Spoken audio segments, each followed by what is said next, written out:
Deus nosso Pai nos abençoe, nos fortaleça, conceda a cada um de nós o suporte necessário para superarmos as dificuldades do caminho, os sofrimentos da jornada. Um dos suportes que Deus nos oferece para vencermos as dores, as dificuldades, as angústias, os sofrimentos da vida é a própria prece. Então, vamos ver o que podemos aprender em relação à prece, segundo Kardec. Um serviço religioso, qualquer que seja o tipo de serviço religioso, né, missa, assembleia, o rito judaico na sinagoga, o culto na mesquita, né, todos eles são extremamente semelhantes na estrutura, na forma como eles são conduzidos.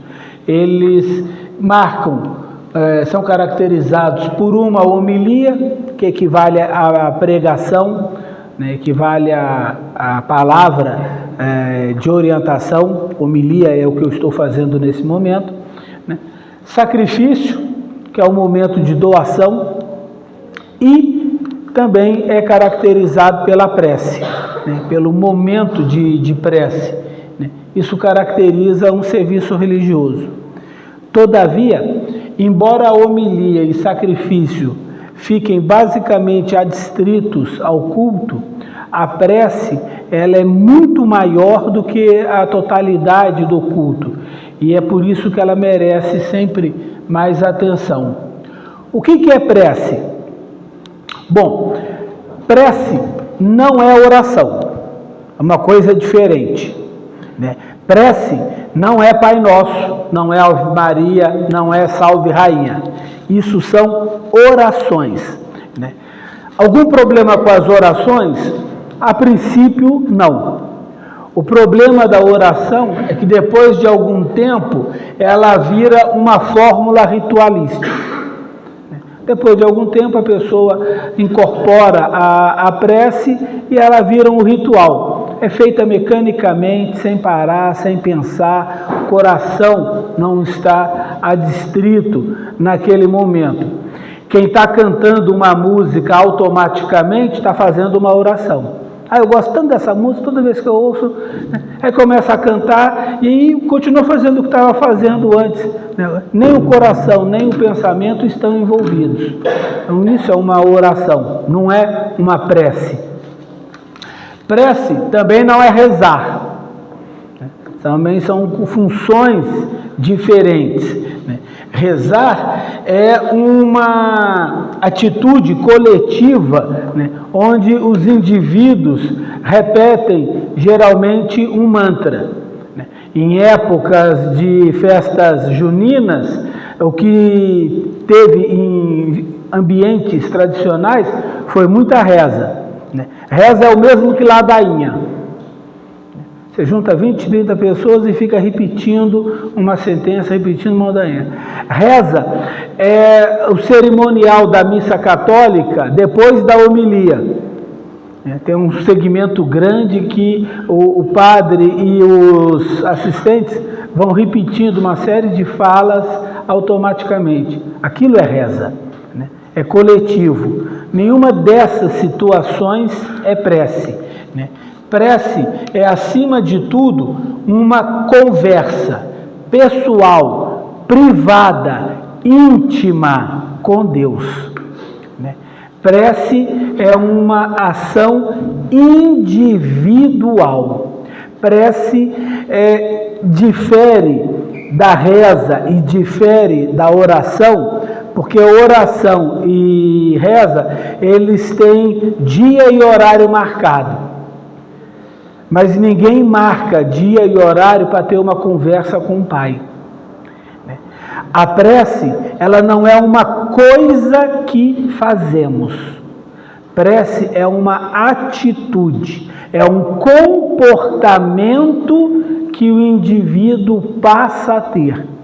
Esse indivíduo adota o comportamento de todo dia, o dia todo, estar numa conversa íntima, pessoal, franca com Deus. né? A hora que ele mantém esse diálogo aberto, né?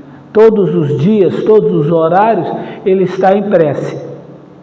Prece não tem horário, não tem dia, não tem local, não tem forma, não tem rito, não tem repetição, é totalmente pessoal, né? É totalmente íntima, né? É exclusivamente privada, né? É uma relação mental entre o filho e o pai. Ele estabelece uma conversa, um diálogo aberto com o pai. E nesse diálogo, o indivíduo vai pontuando os seus aspectos dia a dia. Algumas pessoas só têm o hábito de supostamente pensar na religião ou numa prece na hora da dor e do sofrimento. Kardec nos ensina que pelo ato da prece, né, nós louvamos, agradecemos e pedimos. Quem só lembra de rezar, de orar a Deus na hora da dor, né, só sabe pedir. E provavelmente, né, nós conhecemos pessoas que quando a gente vê numa esquina, a gente vira na outra. Porque toda vez que você vê o fulano, ele vai pedir alguma coisa. Né? E se o cara só sabe pedir, você não pode contar com ele para mais nada, né? Você não quer muito o contato com essa pessoa. Né? Por que achamos que a relação com a espiritualidade com o Pai seria diferente? Nós não temos nada para agradecer na nossa vida, né? Nós não temos nada para ter uma conversa aberta, honesta, direta com o Pai, sem pedir nada, sem reclamar, sem choramingar. Né?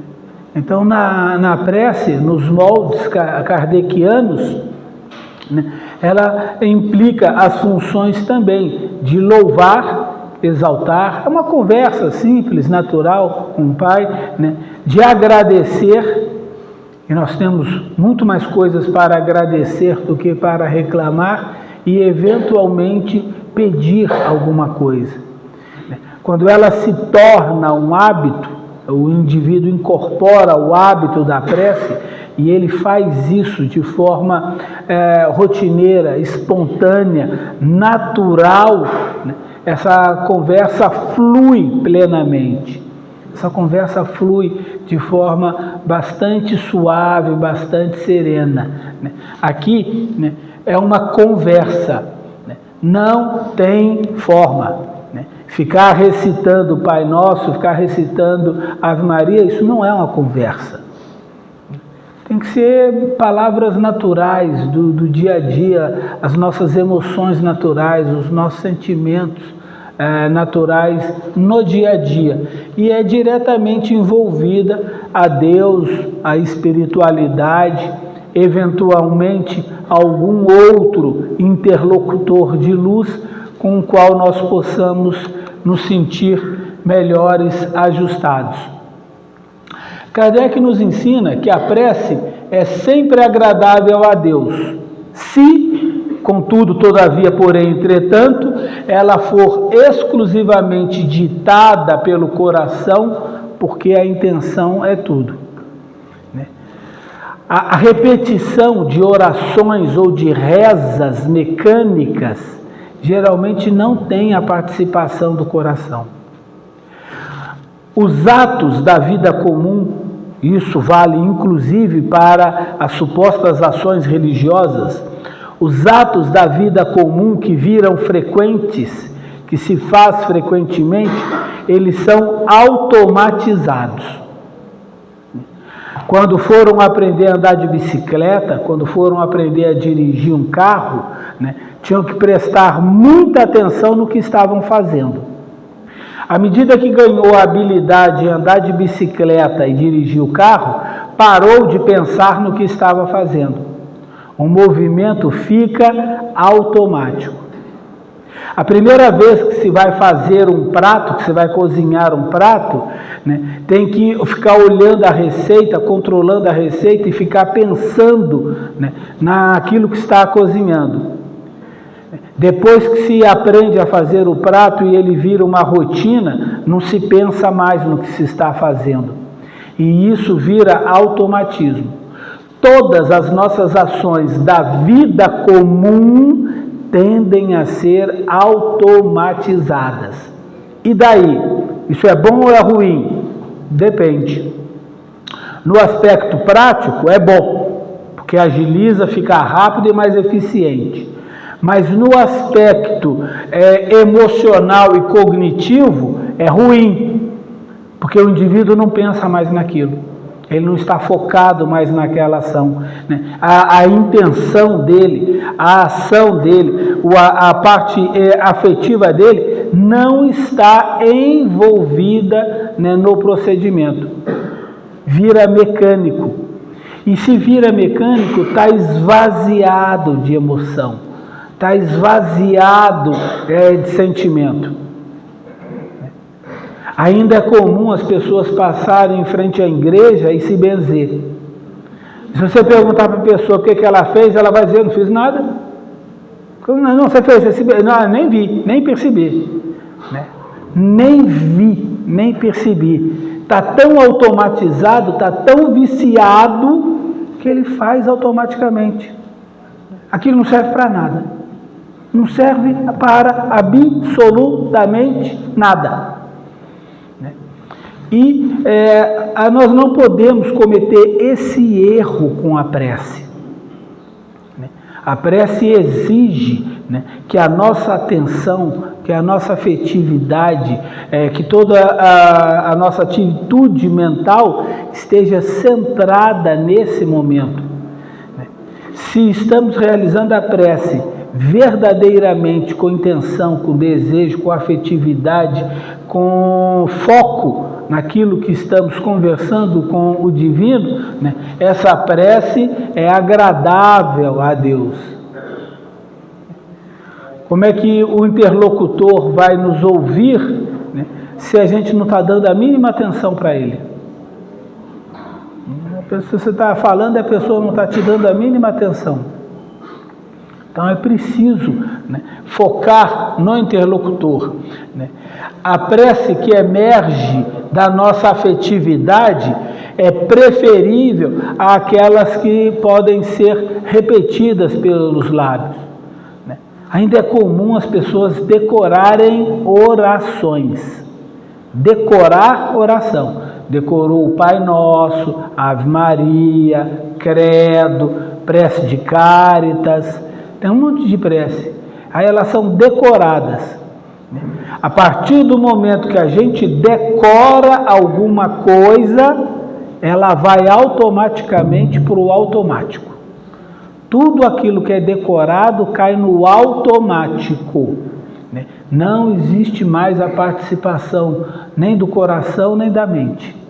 Não existe mais afetividade, porque aquilo foi automatizado. Decora-se alguma coisa para se automatizar o procedimento.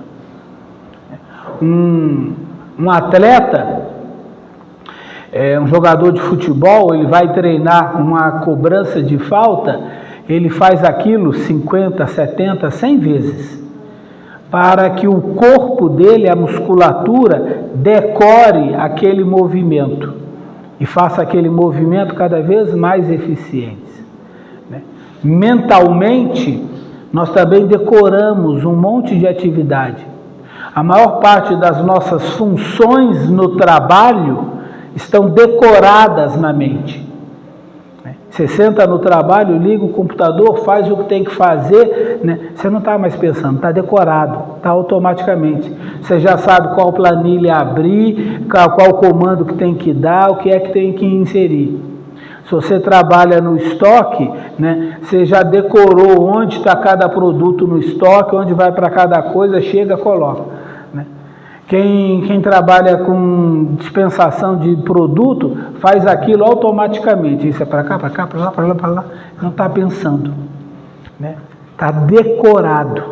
Tudo que está decorado está automatizado, né, a nível mental. Se está no automático, a função é mecânica. Se é mecânica, não tem a participação do coração.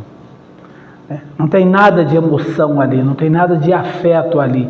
Também não tem a participação da mente, também não tem a intenção, o desejo, a preocupação. Está esvaziado dessa intenção.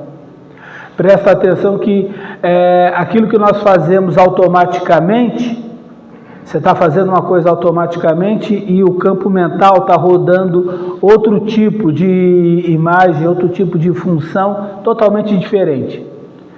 Você está fazendo aquela receita complicadíssima que aprendeu há 20 anos atrás, mas que já fez tantas vezes, que já decorou, né? E está pensando na briga que teve com a cunhada ontem. A ação está destituída de afeto. Fiz esse prato com todo amor. Fez nada. Fez o prato no automatismo, né? Porque mentalmente passou o tempo todo pensando na briga que teve ontem. Não tem uma gotinha de amor ali, né? Porque está tudo no automático. Então nós temos que atentar para isso. Na prece, nós temos que estar 100% partícipes naquele compromisso, naquela conversa com a divindade. Perante a doutrina, né, nós somos informados que a forma não é nada, o pensamento é tudo. A forma não é nada. Por isso que não adianta decorar uma prece. Decorar uma prece é decorar uma forma. Aquilo se esvazia, o que vale é o pensamento. E aí a gente começa a entender por que prece não é uma coisa que se faz, mas é uma atitude, é um comportamento. Porque nós pensamos o dia todo. A prece que comanda a vida de todos nós não é o que está passando pela nossa cabeça nessa hora que vamos ficar aqui. Essa hora que nós vamos ficar aqui não vale nada na nossa vida. A prece, a verdadeira prece que nós estamos fazendo a Deus, é tudo o que nós vamos estar pensando, né, da hora que sairmos do portão até voltarmos domingo que vem.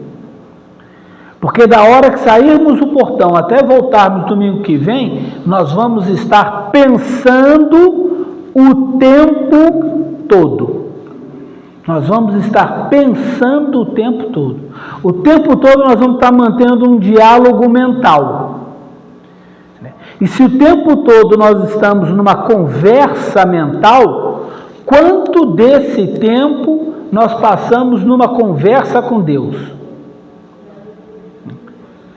A gente já começa conversando mal de manhã, 5h30 da manhã, a hora que o despertador toca, 15 graus, tem que sair da cama com frio, né? Você já começa uma conversa ruim, xingando, reclamando, né?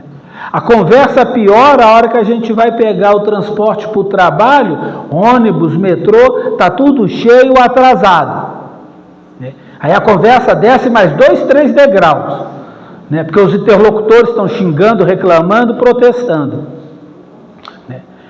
Chega na empresa, o primeiro problema que aparece, a conversa desce mais meia dúzia de degraus, porque é um festival de impropérios e protestos. Mas essas são as preces que nós estamos fazendo, são as conversas íntimas, mentais, que nós estamos mantendo. São esses os interlocutores, com os quais nós estamos conversando. Nós poderíamos ter começado o dia com as mesmas condições, porque as condições não vão mudar, agradecendo o Pai pela oportunidade bendita da noite anterior, que repousamos e descansamos, acolhidos em casa na nossa cama quentinha, enquanto alguns irmãos nossos padeceram no frio da rua. Poderíamos agradecer ao Pai, que temos a oportunidade de ter um emprego, estamos indo para o emprego, pedindo a Ele que vá junto conosco para o trabalho, para percorrermos os nossos caminhos em segurança. E na hora do problema na empresa, né, a gente pode manter uma conversa com Deus perguntando: e aí, chefe, como é que eu faço isso daqui? Me dá uma luz, né, me orienta que caminho a seguir. É uma simples questão de escolha. E é comportamento. Né? E comportamento é todo o tempo, é todo dia, é toda hora. Né? Nós estamos pensando, é o interlocutor que está no nosso campo mental, com quem nós estamos conversando, negociando, trocando, participando. Não tem forma, não é uma coisa amarrada, decorada, formatada. É totalmente livre, é totalmente espontânea. Né? Um bom pensamento vale mais que numerosas palavras que não tocam o coração. Né? Aquele pensamento de agradecimento, de louvor, né? Ele é muito mais agradável a Deus e ele repercute muito melhor na nossa economia psicofísica do que qualquer série de palavras decoradas. A prece precisa ser incorporada como uma maneira de nós nos conduzirmos, é uma maneira de nós pensarmos, é aquilo que está no meu campo mental, é essencialmente o pensamento, é como nós estamos pensando. A hora que eu estou pensando, eu estou naturalmente conversando com alguém. Ela tem que ser simples. Né? Eu não vou rebuscar nada. Né? Os antigos faziam preces complicadas, palavras difíceis. Houve uma época, até mais ou menos meados do século XX, em que se faziam as rezas em latim. A maioria das pessoas não entendiam nada de latim, não sabiam nada do que estava correndo. É o meu comportamento, eu vou usar os meus pensamentos, eu vou usar o meu vocabulário, eu vou usar as palavras e as expressões que fazem parte do meu mundo mental. Então são palavras simples, é pensamento, não é a forma. Não adianta rebuscar, tentar palavras diferentes que não fazem parte do dia a dia, que eu não entendo, que eu não compreendo, não sei significar. Né? Quanto mais simples, mais natural, né, mais efetivo é esse contato, né? Porque aquilo vem carregado da nossa afetividade, e é isso que interessa na prece, no contato com o divino. Né? Ela é concisa, ela é rápida, não tem aquela fraseologia inútil, né, das ladainhas, dos terços. Alguém já parou para rezar um terço inteiro numa comemoração festiva? Um terço inteiro numa comemoração festiva, né, ele demora quase 2 horas. Tenta imaginar você ficar 2 horas repetindo, né? Ave Maria cheia de graça, Ave Maria cheia de graça, Ave Maria cheia de graça, Ave Maria cheia de graça, Ave Maria cheia de graça, Ave Maria cheia de graça, Ave Maria cheia de graça, Ave Maria cheia de graça, Ave Maria cheia de graça, Ave Maria cheia de graça. Pai nosso que estais nos céus, Ave Maria cheia de graça, Ave Maria cheia de graça, Ave Maria cheia de graça, Ave Maria cheia de graça, Ave Maria, e continua. E continua. Acha que realmente alguém consegue manter o pensamento, todo o coração afetivo presente naquilo? Esse tipo de fraseologia não faz sentido nenhum, não esclarece nada.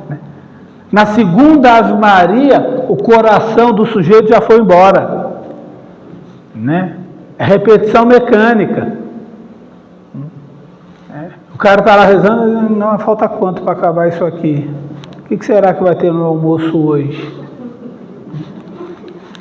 Não tem nada de afeto, não tem mais nada de pensamento. Está perdendo tempo numa atitude que não gera nada positivo. Quando nós mantemos uma conversa pessoal, franca, íntima com o Pai, né, essa conversa é simples, é rápida, é tranquila. Ai, Senhor, bom dia pelo dia de hoje. Acabou, foi uma prece. Agradeceu a Deus porque passou a noite, acordou, né? Senhor, nos conduz nos nossos caminhos ao trabalho. Outra prece, simples, concisa, direta, objetiva, pura, né? E a cada momento a gente tem alguma coisa para agradecer, louvar, né? Para expressar uma ideia para a divindade. E aí, neste comportamento, nós estamos em prece. Nós não fazemos a prece. Não é uma coisa que se faz, é um comportamento. Então, nós estamos em prece. Nós nos mantemos em prece. A prece ressalta sempre, né, da qualidade vibratória dos nossos pensamentos. O poder da prece está no pensamento. Nós somos o que nós pensamos. O que vai comandar a nossa vida não é essa hora. São as outras 127 horas entre a hora que sairmos do portão e até voltarmos domingo que vem, né? Vale a imagem do iceberg da mente, né? Quem dirige o iceberg não é aquela pontinha que está acima do mar, não. É todo o resto do bloco, do gelo, que está embaixo d'água, né? É o inconsciente. É ele que está dirigindo, é ele que está controlando o iceberg. O nosso pensamento, aquele pensamento que flui a maior parte do tempo, é ele que nos dirige. De vez em quando a gente faz uma linha de pensamento consciente, mas ela é passageira, ela é trivial. Por isso que eu preciso incorporar inconscientemente um padrão de pensamentos elevados, divinos. É isso que significa estar em prece, né? É um comportamento, ele está o tempo todo presente, embora em segundo plano, mas ele está o tempo todo presente, né, no meu campo mental, né? Os nossos pensamentos comandam a nossa vida, né? A nossa mente, que é o somatório de tudo que nós estamos pensando, né? Ela é implacável. O que nós pensamos, nós criamos, o que nós sentimos, nós atraímos, e aquilo que eu acredito torna-se realidade. Porque nós construímos um mundo com os nossos pensamentos. Joana de Ângeles também afirma a mesma linha de raciocínio. Nós somos aquilo que pensamos. Nós estamos pensando o tempo todo com força, vontade, persistência, né? Portanto, eu preciso educar os meus pensamentos. Eu preciso adotar um novo comportamento na minha forma de pensar. A mente não corre solta, né? E se ela corre solta, o responsável é o próprio indivíduo, né? Porque ninguém manda na nossa mente. Livro dos Espíritos, questão 833. Haverá alguma coisa pela qual o homem é absolutamente livre? Sim. Pelo pensamento, o homem é absolutamente livre. Ninguém amarra o nosso campo mental. Ninguém diz o que nós temos que pensar. Ninguém guia o nosso pensamento. Fizeram lavagem mental. Abobrinha. Prosopopeia para acalanto bovino. Vulgo, papo, conversa para boi dormir. Ninguém manda na mente de ninguém. Não tem como você fazer lavagem mental. Você não entra no campo mental de alguém com um ombro esfregão e limpa as ideias, tá? Ninguém manda na mente de ninguém. É irresponsável, né? Não quis assumir compromissos, aceitou o discurso do outro, achou mais fácil. Aí na hora que a casa cai, fizeram lavagem mental. Uma ova. Isso não existe, né?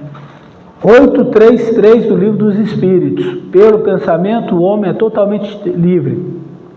8.3.4 do Livro dos Espíritos, né? O homem presta conta dos seus pensamentos única e exclusivamente a Deus.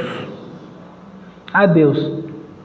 Ora, se eu tenho que prestar conta de tudo aquilo que eu estou pensando a Deus, é melhor eu já manter um diálogo perene e constante com Ele.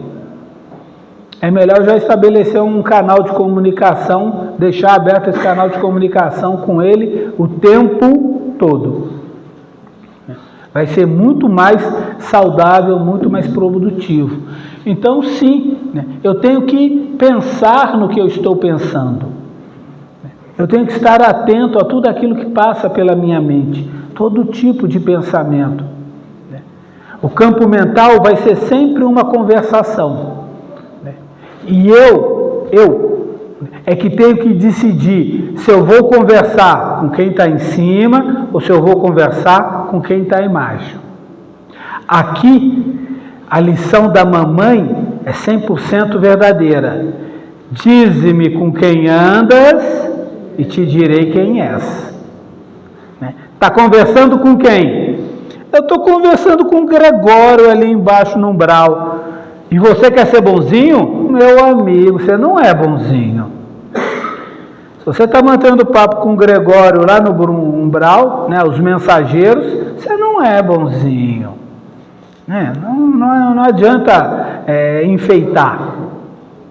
Então, com quem eu estou mantendo esse diálogo? Com quem eu estou andando? Quais são as minhas companhias? Jesus ensinou os seus apóstolos: vigiai e orai para não cairdes em tentação. Ele está falando para eles: preste atenção no que vocês estão pensando, vigie os seus pensamentos. Ao vigiar os seus pensamentos, estabeleça um canal de comunicação com a divindade. Eles pediram que o mestre os ensinasse a orar, a rezar, a fazer a prece, porque eles perceberam que Jesus mantinha um nível de comunicação constante, o tempo todo. Jesus não se entregava a conversas fúteis, ele não perdia tempo com pensamentos tolos. Então ele ensina os seus apóstolos: vigiai e orai. Que tipo de pensamento está passando na minha mente? É bonito? É agradável? Esse pensamento seria alguma coisa que Deus gostaria que eu sustentasse? Esse pensamento aponta alguma conversa que realmente indique um contato com um espírito de luz, com alguém saudável? Se eu estou mantendo esse nível de pensamento em relação ao metrô, ao ônibus cheio, à empresa, ao trabalho que tem que fazer, ao colega quebra-mão da mesa do lado, será que Jesus vai participar dessa conversa? Ou ele vai sair pela direita e vai procurar outro canto em paz? Então eu tenho que vigiar, eu tenho que ficar atento àquilo que eu estou pensando o tempo todo. É somente assim que eu vou mudar o meu comportamento. E ao mudar esse comportamento, eu vou entrar num estado permanente de prece. Aí sim a gente vai estar em prece, o tempo todo mantendo uma conversa pessoal, íntima, simples, sincera, franca, com a espiritualidade superior. E aí nós vamos dirigir a nossa vida de forma cada vez mais eficiente. Está em nossas mãos. Depende exclusivamente de nós. Agora, se eu não faço isso, na hora que eu simplesmente reclamo e fico pedindo as coisas sem nexo, eu não posso reclamar de não ser atendido. Eu ignoro muitas coisas, mas uma coisa eu tenho certeza absoluta: Nenhum dos senhores ganhou a mega ou a quina de São João. É óbvio. Se tivessem ganho, não estariam aqui. Né? Nenhum dos senhores ganhou aqui na São João. Né? Se tivesse ganho, não estaria aqui. Né? Mas na hora, não, eu pedi. Eu joguei com fé. Eu fiz com fé, fui lá, pedi. Essa prece não teve, né, nem essa fé, nem essa crença, nem essa credibilidade, né, que nós imaginávamos. Não teve, ela foi vazia. Ela foi vazia. Faltou muita coisa antes de fazer aquela aposta. Porque naquilo não estava no nosso campo mental, né, com anterioridade. Prece não pode ser mecânica e repetitiva. Isso é reza. A reza é que é mecânica e que é repetitiva. Né? Não é algo que se da boca para fora, né, que se faz pelos lábios, sem a participação do coração. Pelo contrário, é totalmente interior, totalmente mental, reservada. Exige um trabalho de meditação e reflexão, porque eu estou mantendo uma conversa franca com Deus, então eu tenho que estar meditando e refletindo no meu comportamento, nas minhas ações. Pô, pai, foi mal ontem, né? Pisei na bola, falei o que não devia, né? Para fulano, eu exagerei, eu errei, né? Agora eu preciso achar um caminho de ir lá pedir desculpas. Então é meditação, é reflexão, né? Só é possível se nós nos recolhermos à interioridade de nós mesmos, né? Exige introspecção. Os melhores momentos é a hora que a gente está no transporte, a hora que a gente está no trono, né? Porque são momentos que a gente está sozinho, isolado, não tem ninguém. Ah, mas nessa hora eu estou no WhatsApp. Pois é, está conversando com a pessoa errada. Está conversando com a pessoa errada. Né? É o melhor momento. Vai gastar 40 minutos de metrô, tem 40 minutos para conversar com o pai. Né? Desliga o WhatsApp, tira a música, fecha, né? É introspecção, né? Exige que nós estejamos focados em nós mesmos. Concentramos o pensamento numa invocação ao divino, né? Isso vai fortalecer a nossa fé, vai dar certeza, vai verdadeiramente nos religarmos ao Criador. E essa é a verdadeira religião. Kardec, na Revista Espírita de 1868, né, no discurso comemorativo do Dia dos Mortos, ele define religião como o ato de se religar a Deus. Né? E nessa prece nós estamos nos religando a Deus. Né? Aí nós estamos verdadeiramente vivendo a religião. Né? Então é o que nós precisamos ter em mente. A verdadeira prece, ela brota do coração, do âmago da nossa alma, adornada pelos nossos sentimentos e emoções mais nobres e carreados, fruto dessa meditação e dessa reflexão, por pensamentos edificantes e frequentes. Todo dia, o dia todo, toda hora, em qualquer lugar. A eficácia da prece, ela repousa sobre dois pilares básicos, fé e convicção.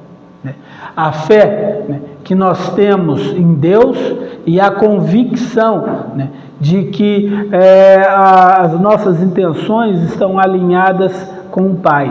Né? Prece, né, transcende a simples ideia de esperança. Né? Porque a prece, por ser um comportamento, é uma ação, é uma atitude. Eu tenho que fazer agora, né? Não é esperança. Né? Não por acaso, esperança deriva da raiz esperar. Né? Quem espera não está fazendo. né? Quem espera não está em ação. Né? E é óbvio, né? Como em qualquer relacionamento, existe a questão do merecimento. Todo e qualquer relacionamento pressupõe um merecimento. Você vai tratar com tanto mais carinho e atenção a pessoa que merece o seu carinho e atenção, porque ela dá sinais que ela corresponde a isso. Você vai tratar com medo e desconfiança a pessoa que no relacionamento reage com você com agressividade e desconfiança, né? Porque ela ainda não merece a sua entrega. Então, precisamos da condição de merecermos, né? Não basta a fé, eu preciso da obra. Né? Carta de Tiago, mostra-me a tua fé sem obras e eu mostro a ti a minha fé pelas minhas obras. Né? Então, nós precisamos das obras, da ação. Né? A doutrina nos ensina que somente é concedido a nós o que está em harmonia com as leis divinas, o que é algo perfeitamente natural, né? Você vai dar uma moto de 250 cilindradas para o filho de 12 anos? Não, né? É claro que não. Você vai gostar que o filho de 18 no aniversário peça uma moto envenenada de 250 cilindradas? Ah não, filho, isso é tão perigoso. Vai de moto não.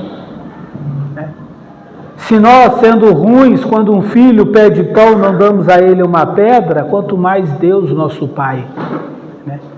Então tem que ter um equilíbrio, né? Tem que ter uma harmonia entre aquilo que nós estamos pedindo e a lei divina. Né? Aquilo que nós achamos que merecemos através da prece e a lei divina. Kardec usa esse exemplo, né, no Evangelho quando ele vai falar da prece. O indivíduo perdido no deserto, né, ele faz uma prece pedindo amparo, né? Um espírito orienta ele uma direção onde ele vai encontrar água, né? Se ele é vigilante, permanece sempre em prece, quando ele encontra a água, né, ele vai agradecer a Deus pela ideia que orientou aquele caminho, e aí ele fortalece esse diálogo. Todavia, né, se ele é ímpio, se ele não tiver fé, né, ele vai dizer que boa ideia eu tive. Né? E aí na próxima vez ele vai ficar desamparado. Na próxima vez ele vai ficar desamparado. Ah, é assim? Então, né, você não tem merecimento. Está lá no Evangelho. O Kardec usa esse exemplo para mostrar como nós devemos nos posicionar com a prece. Por isso que na prece da sinagoga, Jesus ouviu a prece do publicano. Ele ouviu e acolheu a prece do pecador. A prece do pecador foi sincera do coração, simples e sem fraseologia. Pai, perdoa que sou pecador. E o fariseu lá na frente do salão, e falando, e declamando, e exclamando, e se exaltando. Não foi ouvido, não foi acolhido, não atendeu, né, as demandas da prece. Prece é um estado. Nós podemos estar em prece onde quer que estejamos, a qualquer hora, desde que ela se torne um comportamento para nós. Lembrando que, né, quanto mais nós convivemos com uma pessoa, mais nós ficamos parecidos com ela. Né? Que tal ficarmos bastante tempo conversando com Jesus e Deus, né, para a gente ficar parecido com eles? Né? Está em nossas mãos. Que assim seja, com as graças do Altíssimo. Obrigado, Senhor.